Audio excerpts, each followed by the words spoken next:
जय जिनेन्द्र। मोक्ष मार्गस्य नेतारम् भेतारम् कर्म बुभृताम् ज्ञातारम् विश्वतत्त्वानाम् वन्दे तद्गुणलब्धये। वन्दे तद्गुणलब्धये। अनंत उपकारी, आस्था के आयाम, चरम तीर्थंकर श्रमण भगवान महावीर को वंदन। प्रभु की परंपरा में विचरण करने वाले परम आदरणीय समस्त चारित्रात्माओं को वंदन। आत्मबंधुओं, सुशील माताओं, श्री कर्नाटक जैन स्वाध्याय संघ बैंगलोर एवं SSS जैन ट्रस्ट जयनगर बैंगलोर के तत्वावधान में आयोजित रविवार की इस विशेष कक्षा में मैं शांतिलाल बोहरा आप सभी का हार्दिक स्वागत एवं अभिनंदन करता हूं। बंधुओं, हमारी कक्षा हित शिक्षा, जीवन और हित शिक्षा विषय पर चल रही है, जिसके अंतर्गत किसी विशिष्ट महापुरुषों के द्वारा रचित, जिनके लेखक का नाम अज्ञात है, किन्होंने रचना की इसका कोई आधार नहीं मिलता है, लेकिन जिन महापुरुषों ने भी इसकी रचना की है वे निश्चित ही आगमों के, व्यवहारिक जगत के, नीति शास्त्रों के, धर्म ग्रंथों के सबके विशिष्ट ज्ञाता रहे। और इसी आधार से हम कह सकते हैं कि उन महापुरुषों ने व्यवहारिक जीवन, धार्मिक जीवन और आध्यात्मिक जीवन, इन तीनों को समायोजित करने के लिए, इन तीनों के विकास के लिए, व्यवहार में, जीवन में सुख शांति रहे, धार्मिकता का वातावरण बनकर के मन में प्रसन्नता रहे और आत्मा की उज्जवलता का विकास होता जाए, आध्यात्मिक स्तर ऊंचा बढ़ता रहे, इस दृष्टिकोण को ध्यान में रखते हुए विभिन्न आगमों से, ग्रंथों से, नीति शास्त्रों से और अन्य अन्य अनुभवों के आधार पर 84 हित शिक्षाएं नामक काव्य की रचना की, संकलन किया। इस 84 हित शिक्षा के अंदर जो बात ज्ञानी पुरुषों ने कही है, उसका कथन करने का भी अपना एक विशेष तरीका है, एक अलग ढंग है। मुख्य रूप से मारवाड़ी भाषा का प्रयोग करते हुए कहा कि नाकारो निरसो वचन, नटियां उपजे दुख, पण 84 जगह पर नटियां उपजे सुख। कहीं पर भी मना करने से, किसी भी कार्य के लिए किसी को ना देने पर उसको दुख होता है, पर 84 ऐसी बातें बताई गई है, 84 ऐसी हित शिक्षाएं बताई गई है जिनको निषेधात्मक रूप से प्रस्तुत किया कि वहां तो मना करने से ही सुख होता है, उन चीजों में तो हमेशा मना ही रखिए। और फिर कहा कि मनुज जन्म को पाए के टाले इतना दोष, इन भाव में शोभा लहे बन्यो रहे संतोष। मनुष्य जन्म हमको प्राप्त हुआ है, बड़ा दुर्लभ जीवन हमको प्राप्त हुआ है, और ये जो 84 बातें आगे कही जा रही है, इन दोषों को जो टाले, इन दोषों से जो बचता है, उसका इस भाव में जीवन शोभनीय बनता है, प्रशंसनीय बनता है, और पर भाव भी उसका सुधरता है। जीवन में एक प्रकार की सुख शांति और संतोष का वातावरण बनता है। तो ऐसी जो 84 हित शिक्षाएं हैं, उनकी हम चर्चा करते आ रहे हैं। गत कक्षा में हमारी 8 शिक्षाओं की चर्चा हुई थी। पहली से लेकर 8वीं तक की शिक्षा हमने देखी थी।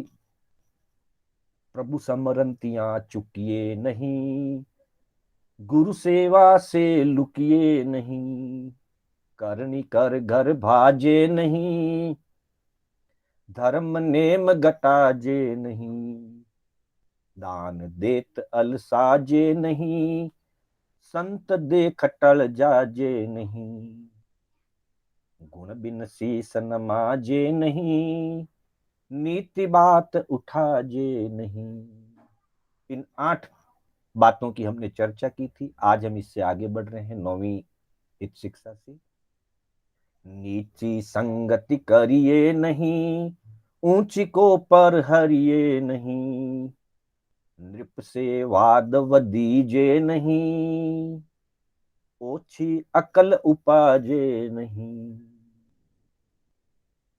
नीची संगति करिए नहीं। 9वीं शिक्षा में कहा गया है कि हीन जनों की, दुर्गुणियों की जो संगति है वो जीवन में सदा दुखदायी होती है, कष्टदायी होती है, पीड़ादायी होती है। इसलिए कहा कि नीची संगति करिए नहीं, नीच जनों की संगति से दूर रहे और ऊंची को परिहरिए नहीं। और जहां भी कहीं उच्च कुलीन महापुरुषों का, कुलीन पुरुषों का, भले व्यक्तियों का संग मिल रहा हो, भले व्यक्तियों का साथ मिल रहा हो, तो ऐसी संगति को, अच्छी संगति को कभी भी परिहरिए नहीं, मतलब छोड़िए नहीं। परिहरने का मतलब होता है छोड़ना। 11वीं शिक्षा में कहा कि नृप से वाद वदीजे नहीं, अर्थात नृप कहते हैं राजा को। राजा से कभी भी जिद नहीं करें, राजा के सामने कभी भी अपनी बात का जिद नहीं करें।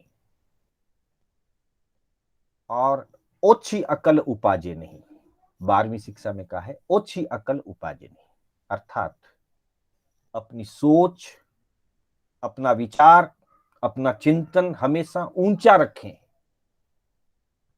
जिसको कहते हैं सादा जीवन उच्च विचार। विचार हमेशा ऊंचा होना चाहिए, अच्छा होना चाहिए, ऊंचा होना चाहिए। सोच ओछी नहीं होनी चाहिए। मारवाड़ में अपनी व्यवहार में कहते हैं कि भाई हमेशा सोच जो है कभी भी ओछी नहीं रखनी चाहिए, विचारधारा ओछी नहीं होनी चाहिए, मतलब संकीर्ण नहीं होना चाहिए, नेरो माइंड नहीं होना चाहिए। तो इन 4 शिक्षाओं की आज हम बात करने जा रहे हैं, जिसमें सबसे पहली 9वीं शिक्षा, नीची संगति करिए नहीं, नीच जनों की संगति नहीं करिए। देखिए इसके अंदर एक उदाहरण देखिए। नीची का मतलब अलग अलग अपेक्षा से है, दोषों की अपेक्षा से है, अहंकारी की अपेक्षा से है, क्रोधी की अपेक्षा से है, दुर्गुणियों की अपेक्षा से है, दुर्व्यसनों की अपेक्षा से है, कुव्यसनों की अपेक्षा से है। कोई व्यक्ति कुव्यसनों का सेवन करता है, उसकी अगर संगति करते हैं तो धीरे धीरे जीवन में बुरी आदतें आती है। कोई व्यक्ति क्रोधी है, हम रोज उसके साथ रहेंगे तो क्रोध का वातावरण बनता जाएगा। धीरे धीरे शांत व्यक्ति का भी स्वभाव क्रोधी व्यक्ति जैसा हो जाता है।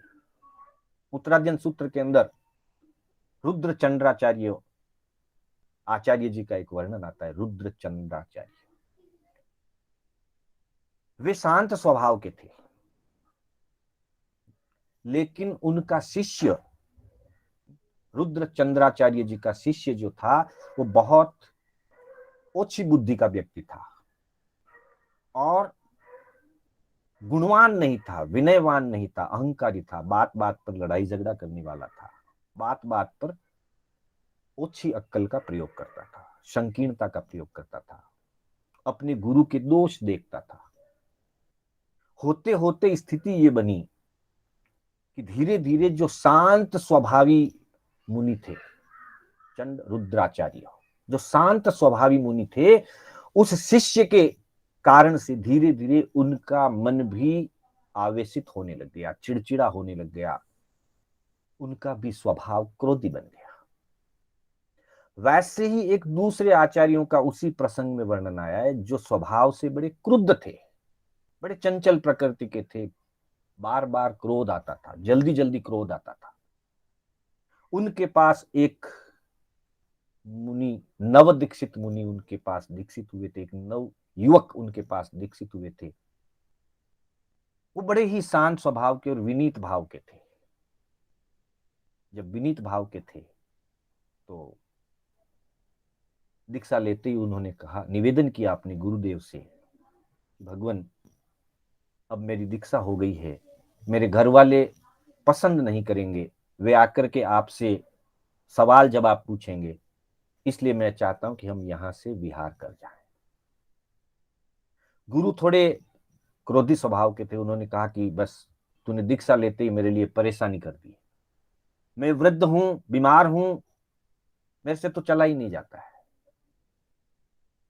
शिष्य ने कहा, मैं आपको अपने कंधे पर बिठा करके लेके जाऊंगा।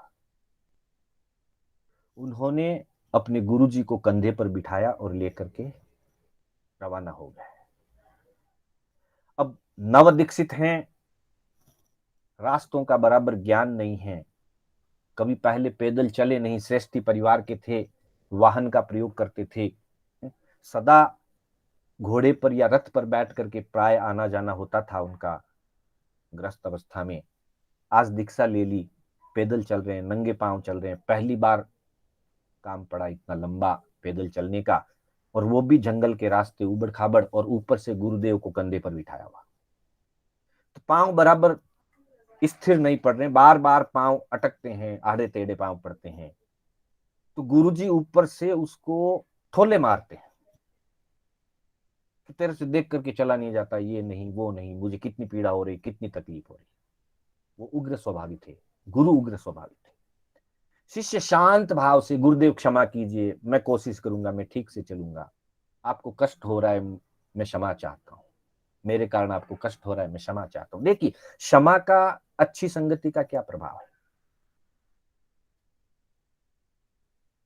आगे में वर्णन है कथानक के अंतर्गत कि यूं चलते चलते क्षमा भाव के कारण, विनय भाव के कारण, गुरु के प्रति सेवा भाव के कारण उस नव दीक्षित शिष्य को केवल ज्ञान की प्राप्ति हो गई। अब केवल ज्ञान प्राप्त हो गया तो सब कुछ प्रत्यक्ष दिखाई दे रहा है, तो कहीं भी खड्डा हो, ये हो वो हो, पांव आड़ा टेढ़ा नहीं पड़ रहा है। गुरुजी को लगा कि अभी थोड़ी देर तक इसने ठोले खाए ना, अक्कल आ गई। इतनी देर आड़ा टेढ़ा चल रहा था, अब बड़ा सीधा चल रहा है। तो गुरुजी ने पूछा कि ठोले खाने के बाद अक्कल आई लगता है, पहले ही सीधा चल लेता तो ठोले क्यों खाने पड़ते। शिष्य ने यह नहीं कहा कि मुझे केवल ज्ञान हो गया है। शिष्य ने कहा कि गुरुदेव, सब आपकी कृपा है, आपकी कृपा से ही अब मैं सीधा चल पा रहा हूं। देखिए विनय भाव कैसा है और संगति का क्या प्रभाव पड़ता है। गुरुदेव ने पूछा, क्या बात है, कोई ज्ञान हुआ है क्या? आपकी कृपा है। कोई विशिष्ट ज्ञान हुआ है क्या? आपकी कृपा है। गुरुदेव को पता चल गया, अरे इसको तो केवल ज्ञान की प्राप्ति हो गई है। वो झट से नीचे उतरे, केवली से क्षमा याचना की। बोले नहीं गुरुदेव, आप गुरु हैं। और उसी के साथ जो क्रोध स्वभाव के मुनि थे गुरु, उनका स्वभाव भी एकदम शांत और निर्मल हो गया। ये संगति का प्रभाव है।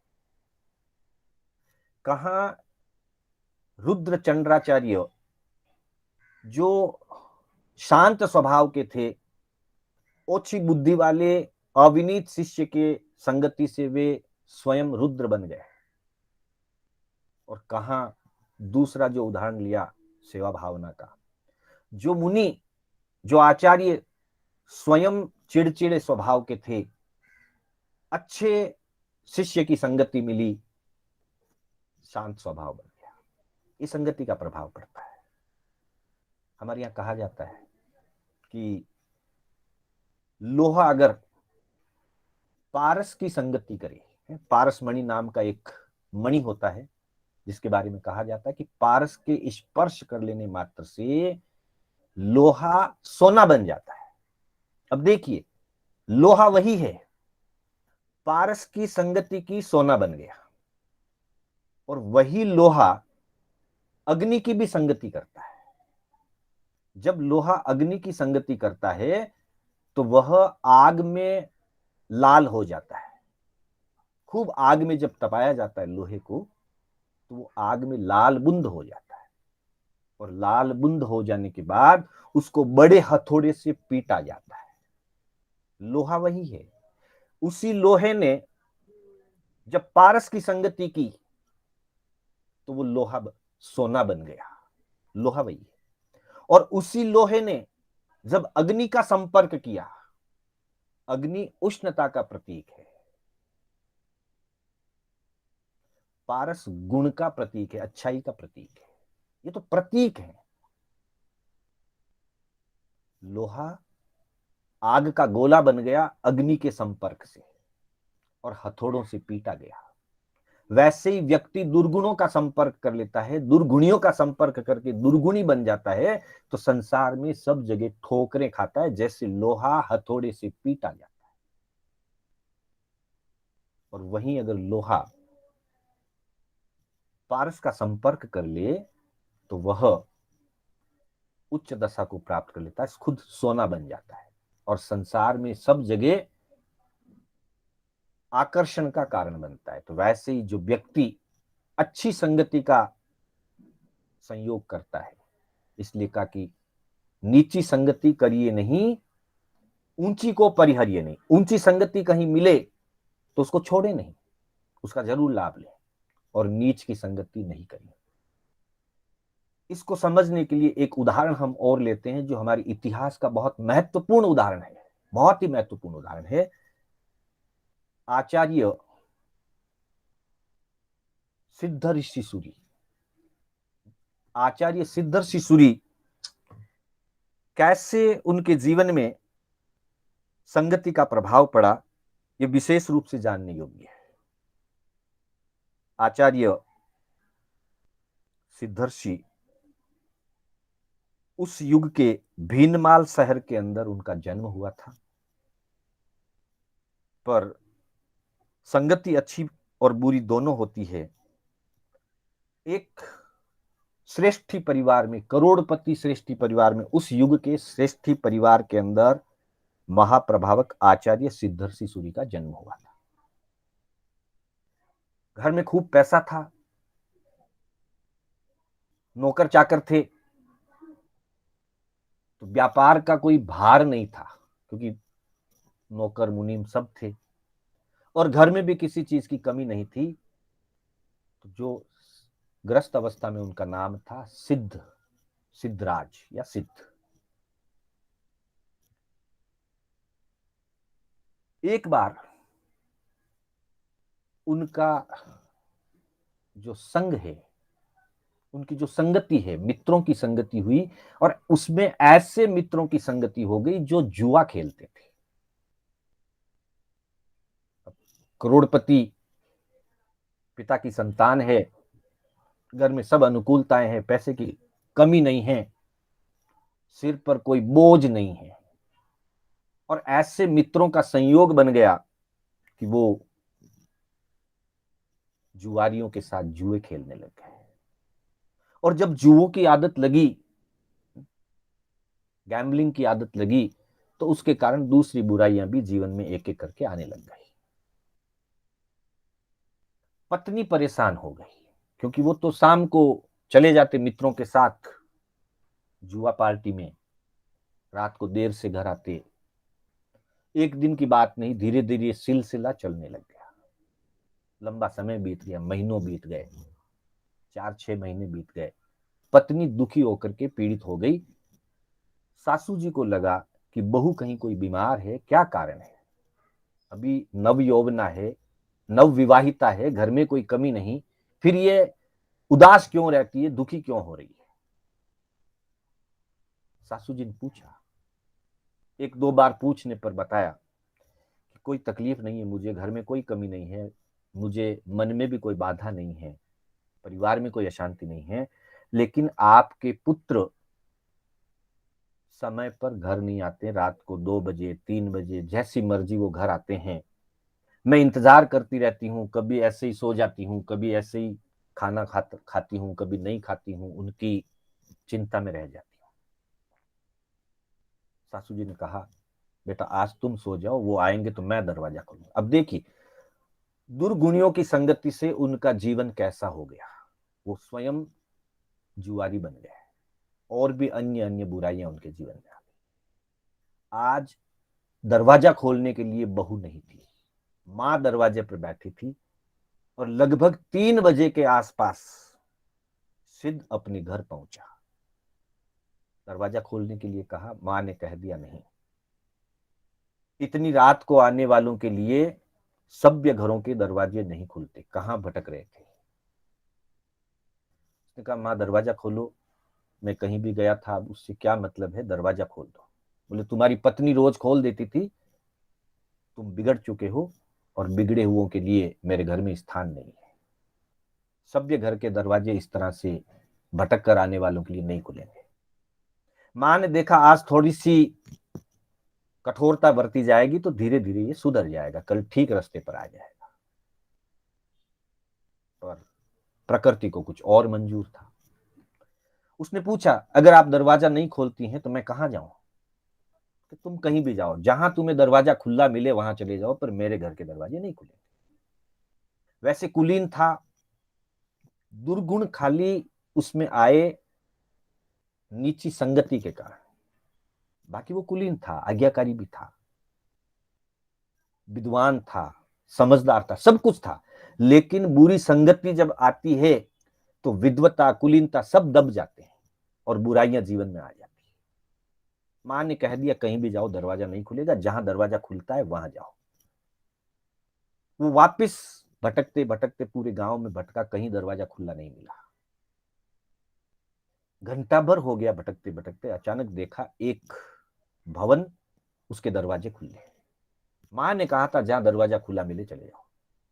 वो उस भवन में चला गया, देखा कुछ संतगण विराज रहे थे, मुनिराज विराज रहे थे, जैन मुनियों का वो उपाश्रय स्थल था। उपाश्रय के अंदर वो चला गया,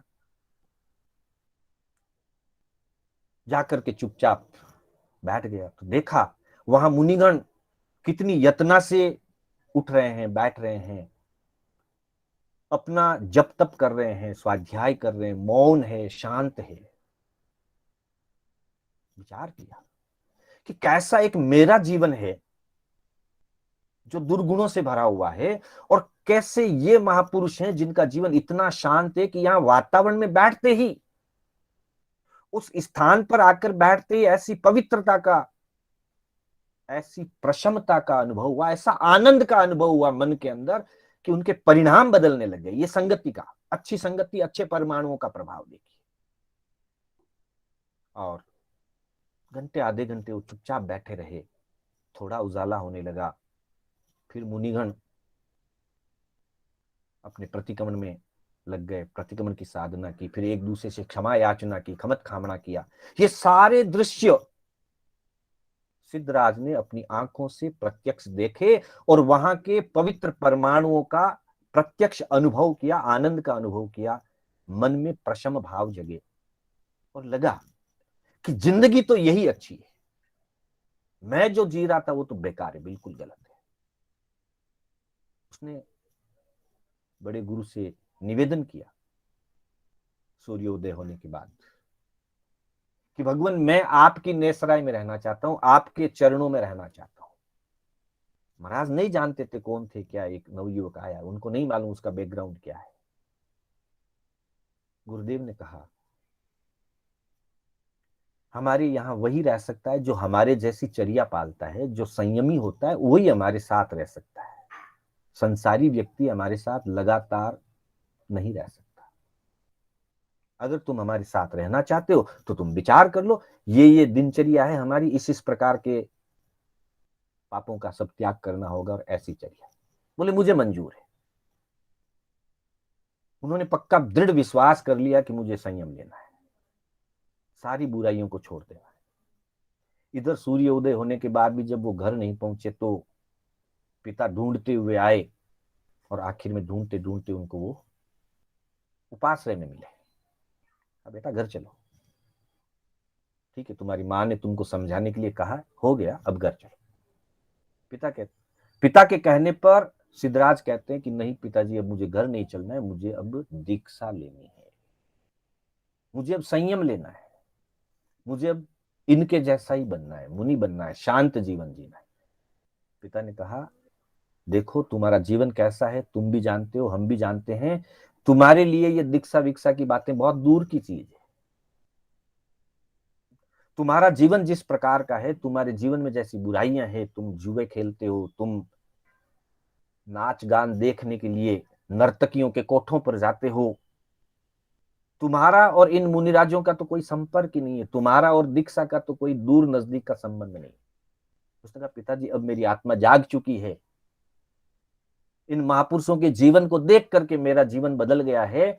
अब मैं अंतर हृदय से संयमी बनना चाहता हूं और संसार के सारे पापों का त्याग करके अपनी आत्मा का कल्याण करना चाहता हूं। अब कुलीनता तो पहले से थी अंतर में, दुर्गुणियों के संगति से कुछ दुर्गुण आ गए थे। आज महापुरुषों की संगति मिली तो वापस जीवन उत्थान की तरफ आ गया। पिताजी ने समझाने की कोशिश करी, परीक्षा ली, जांच परख की, और पता चला कि इसके अंतर में ये वैराग्य भाव जग गया है। गुरुदेव ने भी समझा, अपने ज्ञान का उपयोग लगाया। निर्मल मति ज्ञान वाले थे, निर्मल सुत ज्ञान वाले थे, ऊंचे साधक थे, उनको भी लग गया इस युवक का चेहरा देख करके, इसकी भाषा देख करके, इसके भाव देख करके लगा कि यह व्यक्ति आगे चल करके जैन दर्शन का महाप्रभावक आचार्य बनेगा। आखिर सारी परीक्षाओं के बाद उनको संयमी बनने की अनुमति मिली और उन्होंने वहां पर आचार्य गर्ग ऋषि के पास, आचार्य के नाम था गर्ग ऋषि, आचार्य गर्ग ऋषि के पास उन्होंने दीक्षा अंगीकार कर ली। खूब अध्ययन किया, खूब अध्ययन करने के बाद उनको बौद्धों के न्याय दर्शन आदि खंडन मंडन को जानने की इच्छा हुई। गुरु से आज्ञा लेकर के वहां जाने लगे। गुरुदेव ने मना किया, उन्होंने कहा कि नहीं, मेरी इच्छा है, मुझे एक बार वो भी सीखना पड़ना है। तो गुरुदेव ने कहा कि ठीक है, तुम्हें एक शर्त के ऊपर अनुमति देता हूं कि अगर तुम वहां जाओ और तुम्हें लगे कि वहीं रहना है, वही बौद्ध दर्शन स्वीकार करना है, बौद्ध भिक्षु बनना है, तो फिर आकर के ये जैन धर्म का जो चिन्ह है, अहिंसा का प्रतीक जो रजोहरण है, ओघा जिसको हम कहते हैं, ये मेरा मुझे वापस लौटाने के लिए आ जाए।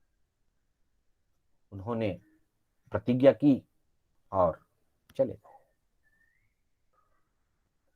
कुछ महीनों तक वहां रहे, बौद्धों के दर्शन को पढ़ा, उनकी खंडन मंडन की जो विशेष विधा है उसको जाना, और लगा कि मुझे बौद्ध मुनि बनना है। भावों से बौद्ध दर्शन को स्वीकार कर लिया, जैनत्व का त्याग कर दिया। थोड़े दिन के बाद उस बौद्ध विहार के मठ के प्रमुखों ने कहा कि ये बहुत तेजस्वी व्यक्ति है, बहुत ज्ञानी विद्वान है, इसको अगर हमारे मठ का आचार्य बना दिया जाए तो हमारे धर्म की और हमारे इस मठ की बहुत ही जाहो जलाली होगी। उन्होंने वो प्रस्ताव रखा कि हम आप अब चाहते हैं कि आप हमारी गुरु दीक्षा स्वीकार कर लें और इसके आचार्य बन जाए। तो उनको अपने गुरु की प्रतिज्ञा याद आई कि गुरुदेव ने कहा था कि एक बार मेरे पास आकर के मेरा रजोहरण लौटा के जाना। उन्होंने कहा कि एक बार मैं अपने गुरु के पास जाकर के आऊंगा, उसके बाद तुम्हारी प्रतिज्ञा, तुम्हारी मठ की जो आचार्य की व्यवस्था उसे मैं संभालूंगा। वो वहां गए, गुरु पाठ पर विराज रहे थे।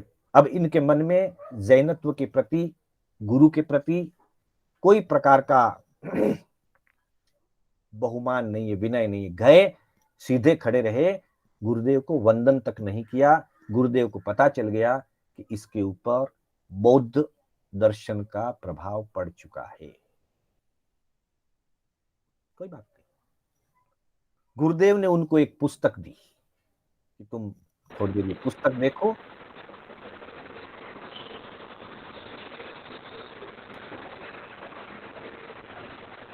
हाँ, तुम ये पुस्तक देखो, जब तक मैं थोड़ा मेरा कार्य करना है, मैं अपने कार्य से निवृत्त हो जाऊं, उसके बाद तुमसे बात करूंगा। गुरुदेव वो पुस्तक उनके हाथ में देकर के उस कक्ष से दूसरी तरफ चले जाते हैं। थोड़ी देर के लिए अकेला छोड़ दिया। सिद्धर्षि उस बुक को पढ़ने लगे, देखने लगे। एक पन्ना देखा, 2 पन्ने देखे, 10 पन्ने देखे, थोड़ी नजर डाली उस पे। अब वो देख रहे हैं कि जो मैंने इतने महीनों में वहां जाकर के सीखा, इतना समय लगा करके वहां सीखा, उन सब से अधिक गहराई से और सूक्ष्मता से इस पुस्तक में सब कुछ है। फिर मैं वहां क्यों गया? फिर मेरा वहां जाना क्या मतलब है? उससे भी ज्यादा तो यहां उपलब्ध है। ललित विस्तरा नाम की वो पुस्तक थी, एक महान ग्रंथ है, आचार्य हरिभद्र सूरी जी की रचना है ललित विस्तरा। घंटे भर में उन्होंने आगे पीछे करके सभी विषयों को सरसरी निगाहों से देख लिया। विद्वान तो थे ही थे, भाषा के जानकार थे, मति बहुत प्रखर बुद्धि थी, अरे सब कुछ यही। घंटे भर बाद गुरुदेव वापस सामने आए, हाथों हाथ गुरु के चरणों में वंदन नमस्कार कर लिया। अब 10 मिनट पहले, 1 घंटे भर पहले गुरु के सामने अकड़ करके खड़े थे, विनय नहीं किया, और घंटे भर बाद वापिस परिवर्तन, चरण स्पर्श किए, क्षमा याचना की, मैंने आपकी अवहेलना की, मैंने जिन दर्शन की आशातना की, तीर्थंकर भगवंतों की आशातना की, मुझे प्रायश्चित दीजिए, शुद्धिकरण कराइए। गुरुदेव समझ गए, वापिस समझ स्थिर हो चुकी है। उन्होंने प्रायश्चित देकर के, शुद्धिकरण करवा करके पुनः अपने शिष्यत्व के रूप में उसको स्वीकार किया। थोड़ा काल बीतने के बाद गुरु अपनी एकांत साधना में चले गए और सिद्धराज को सूरी पद, आचार्य पद दे दिया गया, सिद्धर्षि सूरी के नाम से। और कहते हैं कि उन्होंने बाद में एक ग्रंथ की रचना की। अनेक छोटे बड़े ग्रंथ उन्होंने लिखे थे, कई पुराने ग्रंथों की उन्होंने टीकाएं लिखी थी। तब एक गुरु भ्राता ने कहा कि कब तक आप पूर्वाचार्यों के द्वारा लिखित टीकाओं को लिखते रहोगे, उनके बनाए हुए ग्रंथों का विवेचन करते रहोगे, कुछ अपनी मौलिक रचना लिखो, तो इस संसार को विशेष लाभ मिलेगा। उनको प्रेरणा लगी और उन्होंने लिखना शुरू किया। और जब लिखना शुरू किया तो उन्होंने उपमिति भव प्रपंच कथा नाम से एक विशिष्ट ग्रंथ लिखा, जो 16,000 श्लोकों का है।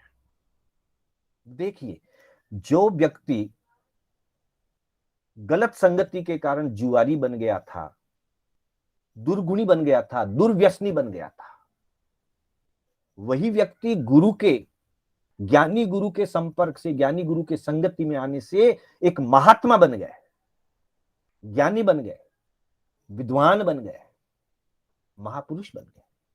अपने जीवन का भी कल्याण किया और अपने निमित्त दूसरों के जीवन का भी कल्याण करने में सहयोगी बने, निमित्त बने। तो लगभग 16,000 श्लोकों के ग्रंथ रचना उपमिति भव प्रपंच कथा, जो लगभग विक्रम की 10वीं शताब्दी में, विक्रम संवत 962 के अंदर इसकी रचना पूरी हुई। काफी लंबा समय लगा, उनके जीवन का काफी लंबा काल लगा, और 16,000 श्लोक प्रमाण संस्कृत के अंदर, मौलिक रचना, और ऐसी रचना करी। हाँ, अगले क्लिप में हम उसके बारे में देखेंगे कि किस प्रकार की वो रचना थी और इसके बारे में विद्वानों का क्या मत है। उस रचना की विशेषता ये है कि वो संस्कृत की रचना है, विशाल रचना है, 16,000 श्लोक प्रमाणों की। और सबसे बड़ी बात कि डॉक्टर हर्मन जैकबी, जो विश्व के स्तर के फिलोसोफर हुए, दार्शनिक, विश्व के जाने माने दार्शनिकों में से एक हैं डॉक्टर हर्मन जैकबी, जो उस पुस्तक के बारे में लिखते हैं, उस पुस्तक की प्रस्तावना के अंदर लिखते हैं कि I did find something still more important, the great literary value of the Upamiti Bhava Prapancha कथा। and the fact that is and the fact that it is first allegorical work in Indian literature. Doctor Harman Jacobi, हाँ, कोई जैन मुनि नहीं लिख रहे हैं, कोई जैन पंडित नहीं लिख रहा है, विश्व विख्यात दार्शनिक डॉक्टर हरमन जैकबी, जो भारतीय भी नहीं है, इंडिया के नहीं है, विदेश के, वो उस ग्रंथ के बारे में अपना विचार लिखते हैं और वो कहते हैं कि पूरे इंडियन लिटरेचर में, पूरे भारतीय साहित्य के अंदर यह अपने आप में ऐसी पहली रचना है। तो समझिए कितनी महत्वपूर्ण रचना होगी। Fact that it is first allegorical work in Indian literature, doctor Harman Jacobi ये बात कह रहे हैं। और विशेषता, इस ग्रंथ की अब तक गुजराती में, अंग्रेजी में और फ्रेंच लैंग्वेज में अनुवाद हो चुका है। उपमिति भव प्रपंच कथा का अनुवाद गुजराती में हुआ, ठीक है, हिंदुस्तान की बात है, अंग्रेजी में हो चुका है, फ्रेंच लैंग्वेज में हो चुका है, और भी अन्य अन्य भाषाओं में हो चुका है। पूरे विश्व के लोग उसका अध्ययन करते हैं। हम भी करें। जब विश्व के लोग अध्ययन कर रहे हैं तो हमारी तो अपनी संपत्ति है। 16,000 श्लोकों के इस ग्रंथ को कहा गया है, विद्वानों का ये कथन है कि पूरी दुनिया के अंदर किसी भी लैंग्वेज में इतना बड़ा एलोजोरिकल ग्रंथ दूसरा नहीं है, आज भी नहीं। ऐसे ग्रंथ की रचना की थी आचार्य सिद्धर सिसुरी ने, और यह घटना सुसंगति और कुसंगति दोनों के प्रभाव को प्रत्यक्ष रूप में दिखा रहा है। जब संगति खराब हुई तो जीवन पतन के गर्त में चला गया, और जब अच्छी संगति मिली तो उस अच्छी संगति का उन्होंने लाभ उठाया। अच्छी संगति को उन्होंने छोड़ा नहीं। अगर छोड़ देते अच्छी संगति तो फिर बुरी संगति में चले जाते, लेकिन उन्होंने अच्छी संगति को अपना जीवन का आधार बनाया। अच्छी को पर हरिए नहीं, अच्छी संगति को छोड़िए नहीं। तो इन्होंने अच्छी संगति का लाभ उठाया। ऐसी ही एक बात कि संगति के संबंध में क्या महत्व है जीवन का, साधु के लिए किसी अपेक्षा से हमारे धर्म ग्रंथों के अंदर 10वें कालिक सूत्र के अंदर एक गाथा कही है संगति के संबंध में। किसका संग करे साधु, अगली क्लिप में हम देखेंगे इसको कि साधु किसका संग करे। तो उसके बारे में कहा है, न या लभेज्जा न्यूनम सहायम गुणाहियम वा गुण ओ समम वा एको वि पावा इम विवज्जयंतो विहरिज्य कामेसु असज्जमानो। 10वें कालिक सूत्र के अंदर 10 अध्ययन और उसके बाद 2 चूलिकाएं हैं। तो ये दूसरी चूलिका की 10वीं गाथा है। भगवान ने मुनि के लिए संगति के संबंध में, संग के संबंध में जो बात कही है कि कैसा संग होना चाहिए, तो कहते कि न या लभेज्जा न्यूनम सहायम, हमेशा संगति निपुण लोगों की करनी चाहिए, प्रज्ञावान लोगों की करनी चाहिए। गुणाहियम वा, जो हमसे ज्यादा गुणवान है उनकी संगति करनी चाहिए। गुण ओ समम वा, अगर अधिक गुणवान नहीं मिले तो कम से कम अपने समान जो गुण वाले हैं। पहला लक्ष्य रहे निपुण लोगों की संगति करें, गुणाधिक अधिक गुणवानों की संगति करें, अथवा वे भी ना मिले तो अपने समान गुण वालों की संगति करें, सद्गुणियों की संगति करें। कदाचित कभी काल क्रम के कारण से, अकाल की स्थिति में अथवा पंचमारे के दुष्प्रभाव के कारण कदाचित ऐसे सहयोगी मुनि नहीं मिले तो कह दिया। हाँ, ये अपवाद मार्ग की बात कही है। राजमार्ग तो यही है कि अपने समान गुण वालों के साथ रहे, अधिक गुणवानों के साथ रहे, निपुण प्रज्ञावान ज्ञानियों के साथ रहे। कदाचित कोई भी ना मिले ऐसा, तो अपवाद मार्ग में यहां तक कह दिया कि एको भी पावाइम विभज्जयन्तु विहरेज्य कामेषु असज्जमानो। अगर कभी ऐसी विकट स्थिति आ जाए तो अकेला रह जाए, एको भी अकेला रह जाए। परंतु ये ध्यान रहे कि अकेला रहना बहुत खतरे में है, अकेला रहना बहुत कठिन है। इसलिए पापों का त्याग करते हुए और अनासक्त भावों की वृद्धि करते हुए दो विशेषताओं पर पूरा ध्यान दे। हाँ, ऐसा नहीं हो कि अकेले में पाप सेवन शुरू हो जाए, पाप प्रवृत्ति ना आए जीवन में, और विषय भोगों के प्रति, कामनाओं के प्रति आसक्ति न आए। इन दो बातों का विशेष ध्यान रखते हुए कदाचित रहना पड़े तो अकेले रह जाए, लेकिन दुर्गुणियों की संगति कदापि नहीं करे। तो ये संगति के बारे में 10वें कालिक सूत्र के अंतर्गत चूली का दूसरी गाथा 10वीं में ये बात कही गई है। अर्थात चाहे हम आगम पढ़ें, इतिहास पढ़ें, नीति ग्रंथ पढ़ें, कुछ भी पढ़ें, सब जगह यही कहा गया है कि संगति का प्रभाव होता है। इसलिए कहा है, कपड़े को जैसा ढंग मिले, पानी को जैसा रंग मिले, वह उसी ढंग में ढलता है, सत्संगत से सुख मिलता है, सत्संगत से सौभाग्य बढ़े, सत्संगत से सौभाग्य बढ़े। सत्संगति से सुख मिलता है, सत्संगति करने से सौभाग्य बढ़ता है, सत्संगति करने से जीवन का कण कण खिल जाता है। और उदाहरण दे दिया कि कपड़े को जैसा ढंग मिलता है, जिस ढंग से उसकी कटिंग की जाएगी, जिस ढंग से उसको सिल दिया जाएगा, वही कपड़ा शर्ट बन जाता है, वही कपड़ा पैंट बन सकता है, वही कपड़ा कुछ और बन सकता है। जैसे ढंग से उस कपड़े को संवारा जाएगा, उस ढंग से वो संवर जाएगा। और पानी को जैसा रंग मिले, पानी में जैसा रंग डाल दिया जाएगा, लाल रंग डाल दिया तो पानी लाल हो जाएगा, केसरिया रंग डाल दिया तो पानी केसरिया हो जाएगा, और काला रंग डाल दिया तो पानी काला हो जाएगा। सुगंधित पदार्थ डाल दिया तो पानी सुगंधित हो जाएगा, और दुर्गंध वाली पदार्थ उसमें मिला दी जाए तो पानी दुर्गंध युक्त हो जाएगा, गंदा हो जाएगा, कीचड़ हो जाएगा। पानी को जैसा रंग मिले, कपड़े को जैसा ढंग मिले, वह उसी ढंग में ढलता है। और वैसे ही मनुष्य जैसा संग उसको मिलता है, जैसी संगति मिलती है, उसी संग में मनुष्य का जीवन।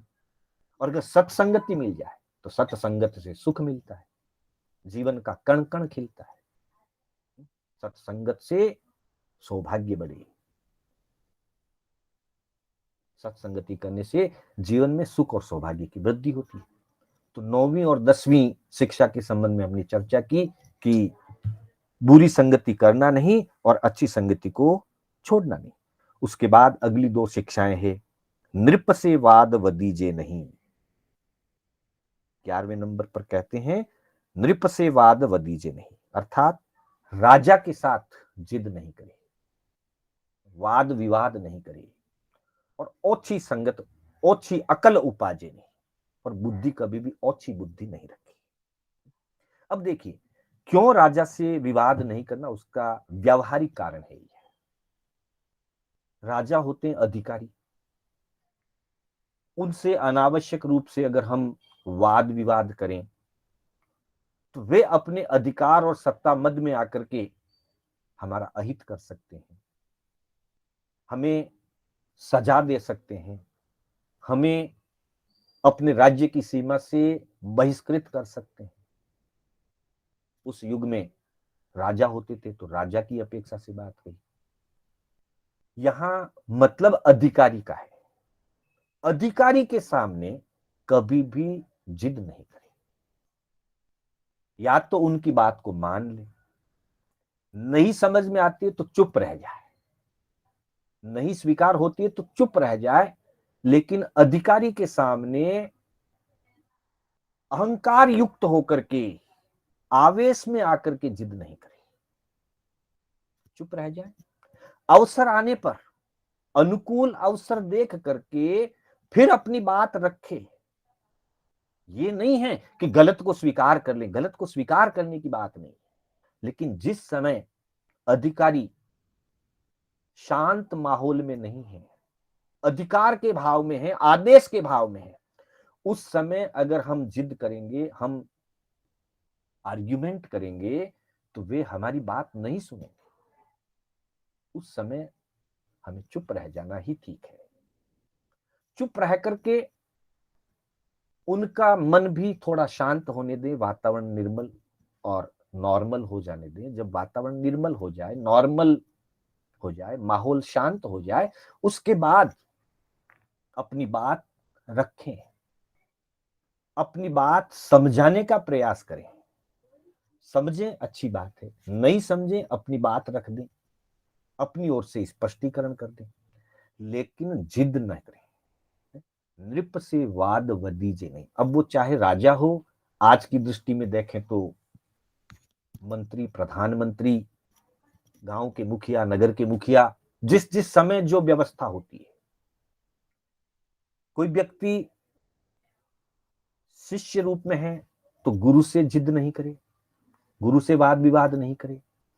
पुत्र है, पिता से वाद विवाद नहीं करे। बहू है, सासू जी के साथ वाद विवाद नहीं करे। बेटा है, माता पिता के साथ वाद विवाद नहीं करे।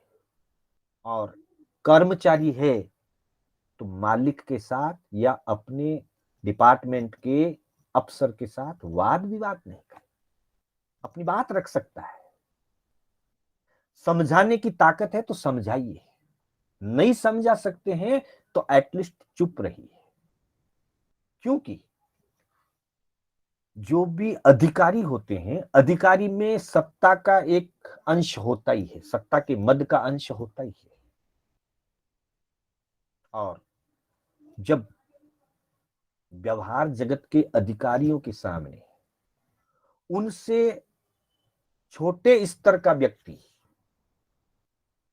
चाहे वो प्रजा रूप हो, चाहे वो शिष्य रूप हो, चाहे वो नौकर रूप हो, सेवक रूप हो, उनसे छोटे स्तर का व्यक्ति उनके सामने कोई बात कहता है, कठोरता से कहता है, अहंकार से कहता है, तो उनके अहंकार को चोट लगती है।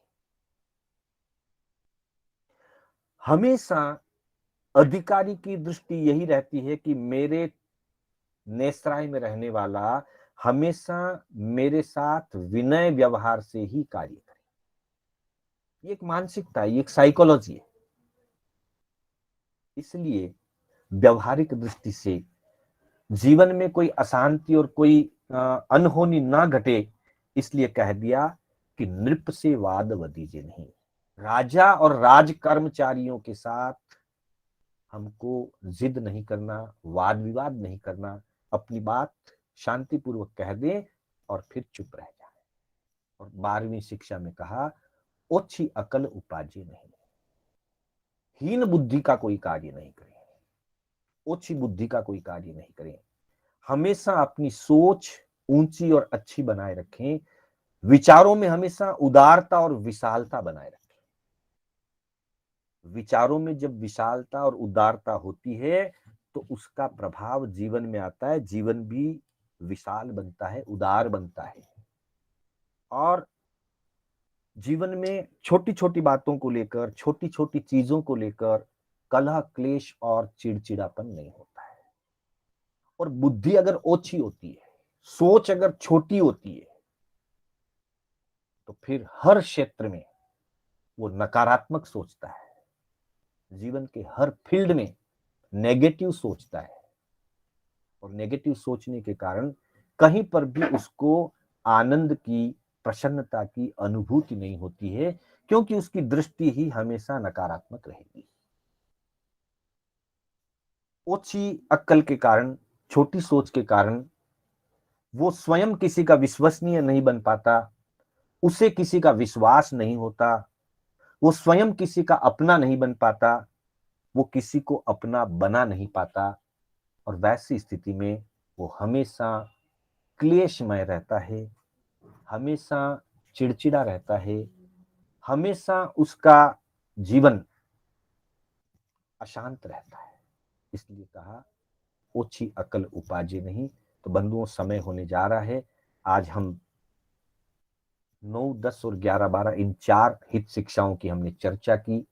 हित शिक्षाओं का क्या परिणाम होता है ये बात करेंगे। इससे पहले एक बार 12 शिक्षाओं को फिर दोहरा लें।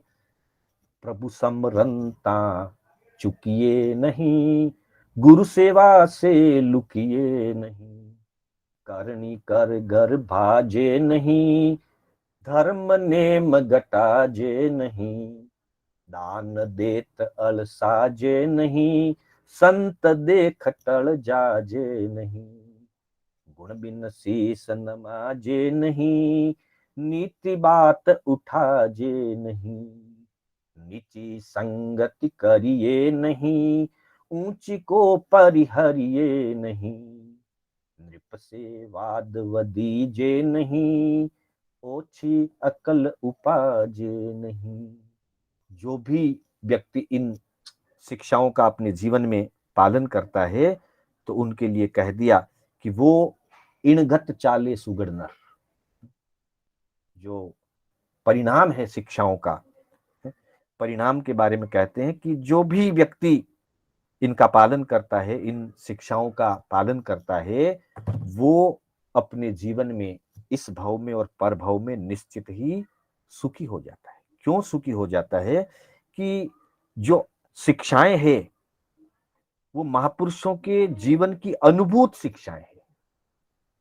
ऐसे ही उन्होंने ये शिक्षाएं नहीं दी, उन्होंने इनका अनुभव किया, अपने जीवन को जिया इन शिक्षाओं में, और जी करके जो अनुभव का निचोड़ निकला उसके आधार पर उन्होंने हमको ये शिक्षाएं दी। तो वो कहते हैं कि इन चलघत चाले सुघड़, भलो कहे सब कोई, निश्चय इह परलोक में पल्लो न पकड़े कोई। उसका निश्चित ही इस लोक और परलोक दोनों विकासमय होते हैं, दोनों में उसका विकास होता है, दोनों में उत्थान होता है, और पूरे जगत में उसको अच्छा कहा जाता है। पर जो सुज्ञानी होता है, जो सुगढ़ होता है, जो विनीत और समझदार होता है, वही इन शिक्षाओं का पालन करता है, और इन शिक्षाओं का पालन करके वो अपने जीवन में उन्नति को प्राप्त करता है। इसी के साथ में अपने शब्दों को